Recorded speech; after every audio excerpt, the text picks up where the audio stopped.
ఓం విఘ్నేశ్వరాయ నమ. ఓం శ్రీ సరస్వతీదేవియే నమ. ఓం శ్రీ గురుభ్యో నమ. శ్రీ గురుచరిత్ర 23వ అధ్యాయం. సిద్ధముని ఇంకా ఇలా చెప్పారు. నామధారక శ్రీగురుడు గొడ్డుబర్రె నుంచి పాలు పితికించడంతో అంతవరకు గుప్తంగా ఉన్న ఆయన మహిమ వెల్లడైపోయింది. ఆ మరునాడు కొందరు గ్రామస్తులు మట్టి తోలుకోవటానికి బర్రెను బాడుగకు ఇమ్మని అడగడానికి వచ్చారు. అప్పుడా బ్రాహ్మణుడు, అయ్యా, మా గేదె పాలిస్తుంది కాబట్టి ఇక నుంచి దానిని మట్టి తోలటానికి పంపలేము అని చెప్పి నాడు గేదె ఇచ్చిన పాలు చూపించాడు. ఆ గ్రామస్తులు, అరే, ఇంతవరకు ఒక్కసారైనా కట్టని ముసలిబర్రె పాలెలా ఇచ్చింది అని ఆశ్చర్యపోయారు. అద్భుతమైన ఈ వార్త ఆ ప్రాంతమంతా పాకి ఆ నగరమేలే రాజుకు చేరింది. అతడు ఆశ్చర్యపడి కుతూహలంతో బ్రాహ్మణుడి ఇంటికి వచ్చి చూసి అది సంగమంలో నివసిస్తున్న యతీశ్వరుని మహిమ అని తెలుసుకున్నాడు. వెంటనే అతడు సకుటుంబంగా పరివారంతో కూడా సంగమానికి వెళ్ళి శ్రీగురునికి పొర్లుదండాలు పెట్టి సాష్టాంగ నమస్కారం చేసి ఇలా స్తుతించాడు. జగద్గురు మీకు జయము. మాయామోహితుడనైన నాకు త్రిమూర్తి స్వరూపులైన మీ అపార మహిమ తెలియలేదు. పరంజ్యోతి స్వరూప, నన్ను మీరే ఈ సంసారం నుండి ఉద్ధరించాలి. పామరుల దృష్టికి మానవునిలాగా కనిపించే మీరు విశ్వకర్తలు. శ్రీ నరసింహ సరస్వతి సంతోషంతో అతనిని ఆశీర్వదించి, మేము తపస్సులము, అరణ్యంలో నివసించే సన్యాసులము. నువ్వు సకుటుంబంగా పరివారంతో మా దర్శనానికి వచ్చావేంటి అన్నారు. రాజు వినయంగా నమస్కరించి, ప్రభు, మీరు భక్తులను ఉద్ధరించటానికి అవతరించిన నారాయణులే. వాత్సల్యంతో వారి కోరికలను అనుగ్రహించి సంతోషపెట్టడమే మీ స్వభావము. అట్టి మీరు ఈ అడవిలో నివసించటం ఎందుకు? నా ప్రార్థన మన్నించి గంధర్వపురంలో నివసించండి. మీకు అనుష్ఠానం చేసుకోవటానికి మఠం నిర్మించి సమర్పించుకుంటాను. మీరక్కడే ఉండి మమ్మల్ని ఉద్ధరించండి. మా పట్టణాన్ని పావనం చెయ్యండి అని స్వామి పాదాలు పట్టుకున్నాడు. అప్పుడు స్వామి, ఇది భగవదేచ్ఛ. మేము ప్రకటనమయ్యే సమయం ఆసన్నమైంది. అందువలన కొంతకాలం గంధర్వపురంలో నివసించి రాజును భక్తులను రక్షించాలి అని అనుకుని అనుమతించారు. రాజెంతో సంతోషించి శ్రీగురుణ్ణి పల్లకిలో కూర్చోబెట్టి వాద్య నృత్య గీతాదులతో పట్టణానికి తీసుకెళ్లాడు. పల్లకీకి ముందు ఏనుగులు, గుర్రాలు, వాటి వెనక రాజు, అతని పరివారము వందిమాగదులు నడిచి వస్తున్నారు. రాజు స్వయంగా ఛత్రం పట్టుకున్నాడు.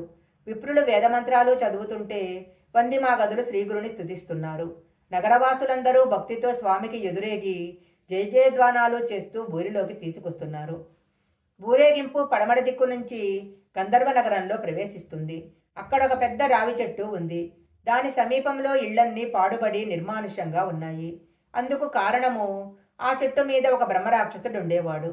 అతడు ఆ ప్రదేశంలోకి వచ్చిన మానవులను, జంతువులను మింగివేస్తుండేవాడు. అతనికి భయపడి ఆ ప్రాంతంలోని వారందరూ తమ ఇళ్ళు విడిచిపెట్టి పట్టణంలోనే వేరొక చోట నివసిస్తున్నారు. ఊరేగింపు ఆ చెట్టు దగ్గరకు రాగానే స్వామి తన పల్లకి నుంచే ఆ చెట్టుపైకి చూశారు. మిగిలిన ఎవ్వరికీ కనిపించకపోయినా ఆ బ్రహ్మరాక్షసుడు చెట్టు దిగి వచ్చి స్వామికి నమస్కరించి తనల్ని ఉద్ధరించమని ప్రార్థించాడు. పరాత్పరుడు, కరుణామూర్తి అయిన శ్రీ నరసింహ సరస్వతి అతని తలపై తమ చెయ్యి పెట్టి ఆశీర్వదించారు. తక్షణమే అతనికి మానవాకారము వచ్చి అందరికీ కనిపించాడు. స్వామి అతనితో, నాయనా, నువ్వు వెంటనే సంగమానికి వెళ్ళి స్నానం చెయ్యి. నీ పాపం నశించి ముక్తి పొందుతావు అని ఆదేశించారు. అతడు స్వామికి నమస్కరించి వెంటనే సంగమానికి వెళ్ళి స్నానం చేసి ఆ శరీరం విడిచిపెట్టి ముక్తి పొందాడు. ఈ సన్నివేశం చూసిన పట్టణవాసులు శ్రీగురుడు సాక్షాత్తు పరమేశ్వరుడని తెలుసుకున్నారు. అప్పుడు శ్రీగురుడు, నాకు మఠం ఇక్కడే నిర్మించాలి అన్నారు. అప్పటికప్పుడే ఆ సమీపంలో ఉన్న ఒక పాడుబడిన ఇల్లు శుభ్రం చేశారు. దానినే ఆ రాజు మఠంగా రూపొందించి స్వామికి సమర్పించారు. స్వామి అందులో ఉంటూ రోజు స్నానానికి, అనుష్ఠానానికి సంగమానికి వెళ్ళి వచ్చేవారు. నిత్యము రాజు ఆయనను దర్శించి పూజించేవాడు.